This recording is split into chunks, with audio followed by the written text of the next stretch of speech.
20%-এর মতো রোগী আসলে আমরা যেটাকে বলি প্রাইমারি ক্রিটিক্যাল কন্ডিশনে আছে। কিন্তু একটা কথা আপনাদের সবারই আপনারা জানেন, তারপরে আবারও বলছি, বার্নের পেশেন্টগুলো রি-ইভালুয়েশনের দরকার আছে। হয়তো প্রাইমারি অ্যাসেসমেন্টে আমার মনে হচ্ছে 40%, এটা রি-ইভালুয়েশনের পরে এটা 30 যেতে পারে, 45-এও যেতে পারে।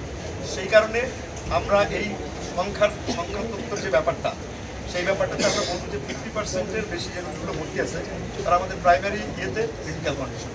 বাকি যারা আছে তাদেরকে আপনি ক্রিটিক্যাল কন্ডিশনে না বললেও যে বিষয়টা অত্যন্ত গুরুত্বপূর্ণ, একটা 20%-এর পেশেন্ট, ইভেন 15%-এর পেশেন্ট যদি ক্রস ইনফেকশন হয় তাহলেও কিন্তু সেই জীবনের মধ্যে খারাপ হয়ে যেতে পারে। অর্থাৎ সেপসিস ডেভেলপ করলে 5%-এর রোগীও অনেক সময় কিন্তু জীবনের আশঙ্কা থাকে। হ্যাঁ, এবং সেই কারণে আমরা বারে বারে যে কথাটা বলছি যে আমাদের এইখানে আপনারা ভিড় কম করবার জন্য আপনাদের পক্ষ থেকে আহ্বান জানাবেন।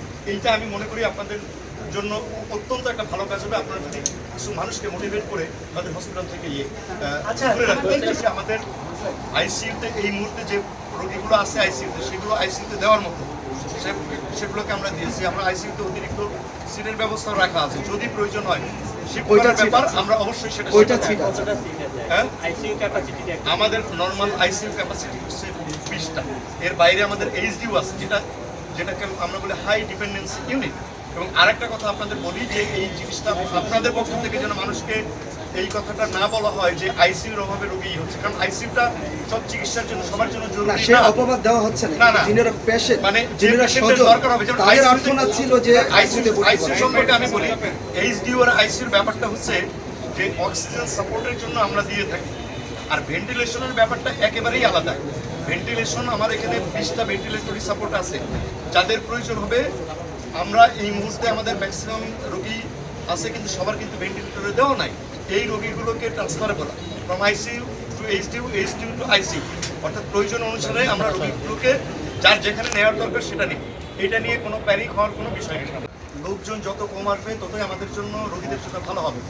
আমরা শুরুতে একটা জিনিস জানেন যে এইরকম একটা ঘটনা ঘটবার পরে সারা দেশ থেকে মানুষ এখানে এসেছে। আমাদের পক্ষ থেকে আমরা শুরুতেই বারে বারে এই ব্রিফিংটা করছি এবং আপনাদের জন্য বলি, যারা ভিআইপি লোকজন বা পলিটিক্যাল লোকজন অথবা অন্যরা আসছেন তারা কিন্তু কেউ রোগীদের কাছে যাচ্ছেন না। এবং আমাদের স্যাররাও কেউই রোগী দেখতে যান না, শুধুমাত্র আমরা যারা হসপিটালের সার্ভিস প্রোভাইডার তারাই শুধু রোগীর কাছে যাচ্ছি। এবং আমি আপনাদের মাধ্যমে প্রশ্নের জন্য আপনাকে ধন্যবাদ জানিয়ে আমি বলতে চাই, আপনাদের মাধ্যমে আপনারা সবাইকে অনুরোধ করবেন, অনুরোধ করবেন তারা সবাই দোয়া করুক, আমরা যাতে ঠিকভাবে চিকিৎসা দিতে চাই। এবং এই হসপিটালের যে ক্যাপাসিটি আছে সেই ক্যাপাসিটি অনুযায়ী কোনো অভিভাবককে কাউকেই এদের জন্য চিকিৎসার জন্য কোনো কিছু বাইরে থেকে আমাদের এই মুহূর্তে প্রয়োজন নেই। সুতরাং তাদের বাইরে থেকে যে সাপোর্ট, সেই সাপোর্টটা দরকার নাই। আমরা আপনাদের মধ্যে আবারও বলতে চাই, আপনারাও আহ্বান জানান অযথা যেন এই হসপিটালে ভিড় না করে। কিন্তু একটা জিনিস আপনারা সবাই জানেন, যার স্বজন এখানে আহত হয়ে আছে তারা সবাই এই খোঁজটা নিতে চাইবে। তাদের প্রতি আমরা অমানবিক আচরণও করতে চাই না বা করতে আমরা পারি না।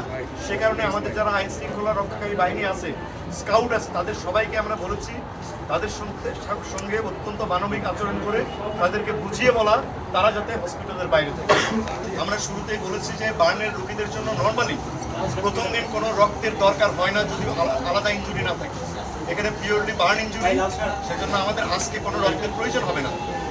এবং এই রক্তগুলোর আগে মেনলি আমরা করি ফ্রেশ ফ্রোজেন প্লাজমা, এবং এটাকে আপনি কোনোভাবেই রোগীর কাছ থেকে বা আগে নিয়ে রাখতে পারেন না, এটা নিয়ে কোনো লাভ হবে না। অর্থাৎ ফ্রেশ ফ্রোজেন প্লাজমা আমাদের এখানে এটাকে আলাদা করবার ব্যবস্থা আছে। আমাদের যে ব্লাড ট্রান্সফিউশন ইউনিট আছে সে কারণে আমরা সবাইকে আহ্বান জানিয়েছি আজকে ব্লাডের জন্য আপনারা কেউ থাকবেন না।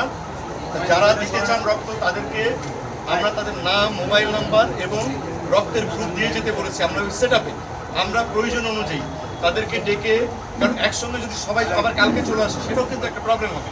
সেই জন্য আমরা আমাদের ব্লাড ব্যাংক ওইভাবে রেডি রেখেছি। আমরা সকালে কিছু গ্রুপকে ডাকবো, বিকালে কিছু গ্রুপকে ডাকবো। অর্থাৎ আমাদের ডাক দিলেই কেবল আপনারা আসবেন, কেউ আপনারা অনুগ্রহ করে আমাদের হসপিটালের সামনে এসে ভিড় জমাবেন না। কারণ আমরা ইতিমধ্যে যত মানুষকে নিবন্ধনে পেয়েছি আশা করি তাদেরকে দিয়ে আমাদের রক্তের যে চাহিদা সেটা পূরণ হবে। বিশেষ যে 30টা বেড আছে সেই বেডের ম্যাক্সিমাম বেডই আবার রেডি করে রাখা আছে। এনি নিউ পেশেন্ট কামস আমরা will be able to provide.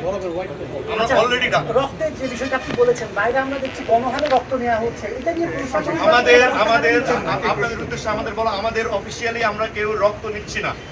যারা বাইরে রক্ত দিচ্ছে বা নিচ্ছে এটা সম্পূর্ণ আমাদের এখতিয়ারের বাইরে এবং আমরা এটাকে মানে কোনোভাবে এনকারেজ করছি না। আমাদের নির্দিষ্ট ব্লাড ব্যাংক আছে, এই ব্লাড ব্যাংকে তারা রক্ত নেওয়ার ব্যবস্থা করা হয়েছে আজকের মতো, এটা শেষ, আগামীকাল নেবে। এবং একই সঙ্গে ঢাকা মেডিকেলের ডিরেক্টর স্যার, ওনাদের সঙ্গে আমাদের কথা আছে, আপনারা যদি কেউ কখনো দিতে চান আগামীকালকে এসে ঢাকা মেডিকেল এবং আমাদের এখানে। বাইরে আপনাদের সবার প্রতি অনুরোধ, আপনারা বাইরে কোথাও রক্ত দিবেন না। আইসিইউর বাইরেও কিছু রোগী আছে এনজিওতে, তাদের এবং আমি বললাম যে এগুলো কিন্তু ইন্টারচেঞ্জেবল। রোগী আইসিইউ থেকে এইচডিও আসতে পারে, এইচডিউ থেকে আইসিইউতে যেতে পারে, আবার এইচডিউ থেকে নর্মাল বেডেও আসতে পারে। এইটা কিন্তু একেবারে একটা ডাইনামিক প্রসেস। আপনি এখন একরকম হতে পারে, আধা ঘন্টা পরে আরেক রকম হতে পারে, এবং সেই জন্য আমাদের ভিজিলেন্স যেটা একেবারে 24 আওয়ার্স থাকে। কিন্তু স্যার বলেছেন লাইফ সাপোর্ট আছে, লাইফ সাপোর্ট আছে। লাইফ সাপোর্ট বলতে আপনি মানে ভেন্টিলেশনে দেওয়া আছে, এই মুহূর্তে 2 জন ভেন্টিলেশনে দেওয়া আছে।